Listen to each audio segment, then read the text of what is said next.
গাছের গোড়ায় টবের মাটিতে কিছুদিন পর পরই এমন ঘাস বা অপ্রয়োজনীয় যে গাছগুলো জন্ম নেয় ছোট ছোট, সেগুলো আমাদের কিছুদিন পর পরই পরিষ্কার করে দেওয়া উচিত। না হলে আমাদের গাছের মাটিতে যে আমরা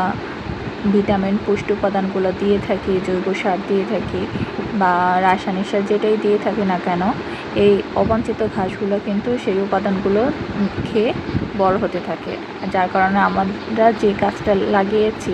সেই গাছটা ঠিকমতো পুষ্টি সংগ্রহ করতে পারে না, যার কারণে ফুল ফল ঠিকমতো দিতে পারে না, হয়তো ফলের সাইজ কম হয় বা ফুলের পরিমাণ কম আসে, এরকম দেখা যায়।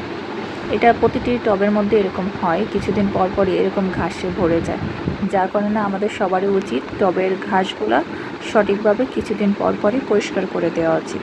যাতে আমাদের গাছের গ্রোথ ভালো হয় এবং ফুল ফল পর্যাপ্ত পরিমাণে আমরা যাতে পেতে পারি। এই জন্য এগুলো পরিষ্কার করে দেওয়া উচিত।